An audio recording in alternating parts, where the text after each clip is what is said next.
This is a podcast about new crops. You're going to love it. Join us on The Cutting Edge, a podcast in search of new crops for Wisconsin. Hello and welcome to The Cutting Edge. I'm Stefan Mirsky, Outreach Specialist for Emerging Crops with UW-Madison Extension. In this three-part series, we are talking all about agrivoltaics. If you haven't heard of it, you'll want to listen because it might be coming to a farm near you in the near future. For this series, I teamed up with one of my extension colleagues, Will Fullwider, who hosts his own podcast. In the first episode, we talk with James McCall, a senior analyst with the National Renewable Energy Laboratory, to learn about the federally supported InSPIRE program. But before we dive in, Will, do you want to introduce yourself to our cutting edge listeners? Yeah, sure. My name is Will Fullwider. I'm Regional Crops Educator with UW Extension for Dane and Dodge counties, and I run a podcast as well called Field Notes, which is co-hosted by Michael Geisinger of the UW Nutrient and Pest Management Program. And we kind of cover production agriculture topics and practices and cover crops and everything like that. So I'm excited to be teaming up on this exciting topic of agrivoltaics. Cool, awesome, Will. Well, I'm so glad we can collaborate on this together. But let's slow down a second. What is agrivoltaics? As I understand it, agrivoltaics is the co-location of solar panels and agriculture. It's a pretty hot topic right now, so I'm really excited to talk about it today. Yeah, and we've got a lot of people that we are going to talk about it with. We should get started. Yeah, we definitely should. My name is James McCall, and I'm an energy and environment analyst at the National Renewable Energy Laboratory. I've been there about 8 years and have been working on agrivoltaics or agrivoltaic systems for most of my time here, doing a lot of techno-economic modeling of different kind of scenarios, and also trying to kind of quantify the environmental impacts of these different systems. So you work on the InSPIRE program, which is kind of a nationwide program that tries to figure out some of the best practices around agrivoltaics. Can you just give a quick overview of the program? Absolutely. InSPIRE stands for Innovative Solar Practices Integrated with Rural Economies and Ecosystems. And we are funded by the U.S. Department of Energy, their Solar Energy Technology Office, to kind of be a research consortium for a lot of different project partners. So we work with other national labs, such as Argonne National Laboratory, developers, and also kind of NGOs and other kind of people kind of across the landscape of the agrivoltaic systems. And we're trying to kind of perform research to inform different agrivoltaic scenarios. And we, define agrivoltaics as the integration of basically some dual land use practices with solar, mainly the creation of habitat, generally done through pollinators and other type of animals, integration of grazing, such as sheep, which is fairly prominent in the US and elsewhere in the world, and then also integrating crops in kind of different designs. And so NREL really serves as a convening member to make sure that similar research methodology is being performed at different sites throughout the United States. So we currently have, as a part of the InSPIRE project, roughly 25 different sites throughout the country, spanning all kind of geographies, and kind of looking at different things at different sites. So, we have a few sites looking at crops in Colorado, Massachusetts, and University and Arizona. And then we have other sites that are looking at pollinator habitat and vegetation underneath panels, and other sites that are looking at grazing, and particularly with our partners from the American Solar Grazing Association. So this is our, I believe, 8th year of research, and it's really been segmented into 2 or 3 different kind of pieces. And as kind of agrivoltaics has kind of come to prominence as a solution, it's kind of shifted our research focus away from kind of more of the academic research towards this practical kind of like large scale up. Well, what would you say are some of the most important things that you've learned so far in this project that you'll apply going forward? Absolutely. I think one of the main things that we've learned is that there is kind of a lot of interest in this space, and it's really about this communication of these different concepts to kind of different groups, kind of how do solar developers and the solar industry communicate to farmers, and because those are two very different operations. And I think the one of the largest things that we're learning is that they're really, at least we have not found as of yet, kind of any optimal kind of solution that you're just going to plug and play, repeat every single time. Like, this is really super dependent on the climate that you have, on the kind of the cost considerations to going into the design. It is this relationship between the developer and the farmer, is kind of very important. And how you navigate this, the developers are not used to people being on site constantly every day, and farmers are not used to having giant steel beams in the middle of their field. So it's really about just this trying to define a solution based on what the parties kind of need. A great example of this is we have a site in Arizona, and for the most part, we're showing very consistent effects of shade on these kind of crops, and that's leading to crop yield increases, water decreases. It's the desert; it's difficult to grow things. Whereas in our site in Massachusetts, in wet, cold years, we're actually seeing a reduction of yield underneath panels, but in hot and dry years, we're actually seeing an increase. And so it's kind of the same system, the same crops, just different areas. It's just kind of very different.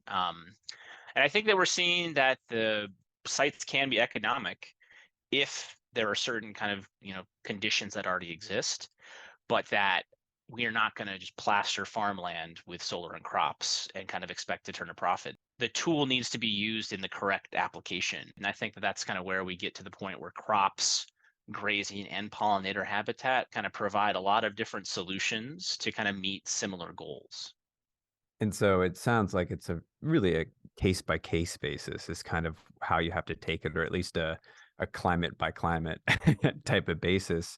And so I guess, are you all kind of trying to create some sort of method of approaching an agrivoltaic kind of solution? Like, oh, if you're in this area under these soils, this is what might work, or like a flow chart of ideas. I don't know, like some sort of way Yeah. forward to help developers and farmers find tenable solutions. Yeah, I think that is kind of where a lot of the endpoints of our research is. It's kind of really data and foundational science to kind of inform that type of piece. And it's about, like, okay, we have this configuration of solar.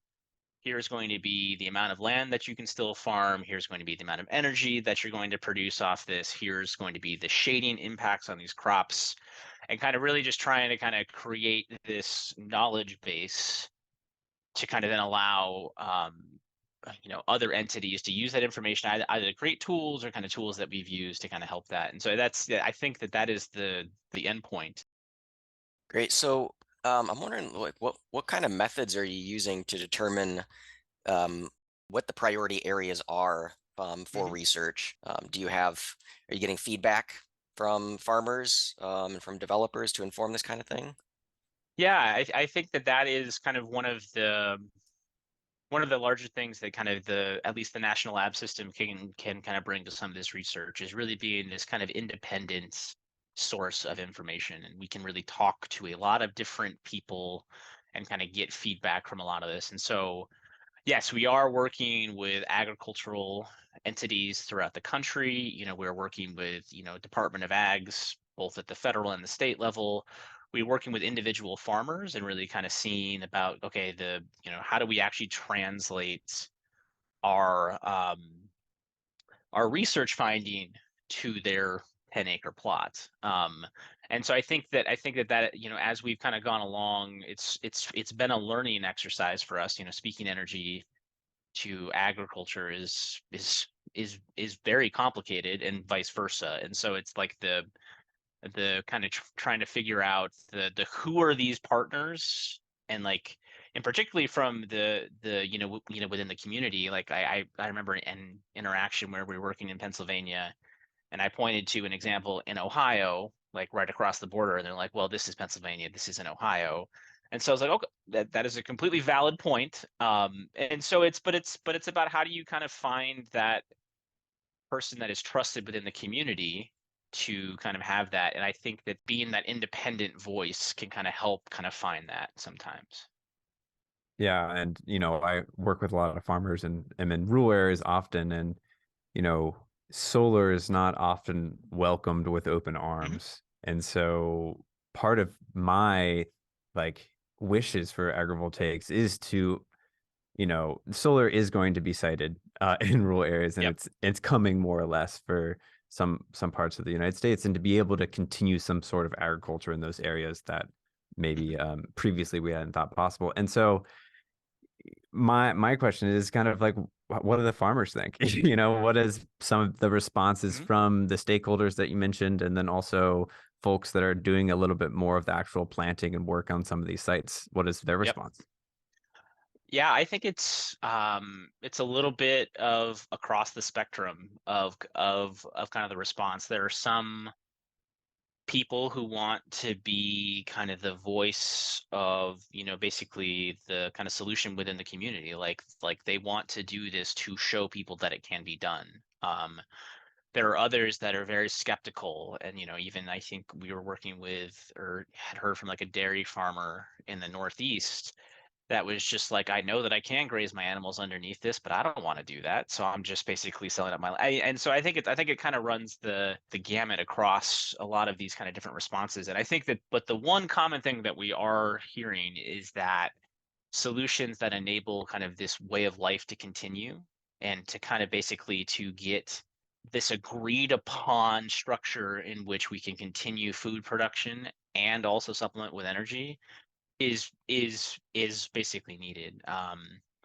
We have been working with some kind of county entities that they are very interested in agrivoltaics, and about 2 months into the project, they have now passed an ordinance that there's no solar being sited in this area, and then you kind of got to move on. And so that is, I think, becoming common, and is kind of, I think, one area where this solution is going to pop up. And we're also seeing state responses to this in that either, as in Illinois, where they're actually offering, a little more money for the energy produced, per kind of kilowatt hour produced, if you do certain kind of things, or in Massachusetts, where there's kind of an adder to your power purchase agreement price, or I think Colorado just passed a law that it's basically a grant to kind of cover some of these kind of expenses that actually go into actually raising the panels. And so there's a lot of these levers that are kind of popping up.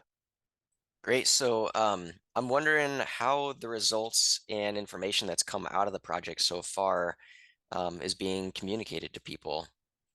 Yeah, I think that I mean, a lot of it is just kind of it's been outreach through kind of our research group and kind of project partners. And, we have been very fortunate to work with the AgriSolar Clearinghouse as kind of this kind of trusted entity to kind of reach kind of this farming audience and kind of these other agricultural entities.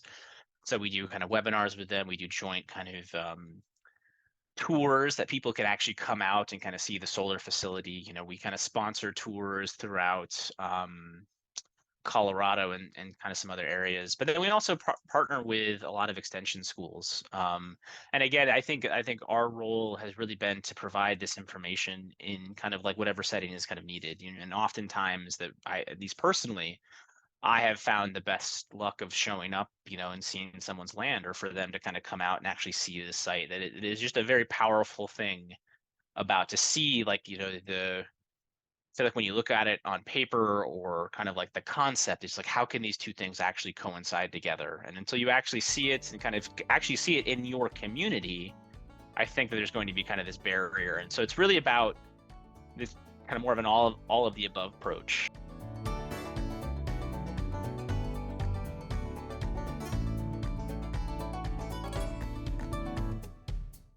Well, thanks to James for joining us, and thank you for listening. And remember to tune in to parts 2 and 3 of the series on agrivoltaics, as Will and I talk with representatives from UW and Alliant Energy about the UW Kagansa Solar Farm project, which is about to break ground this fall.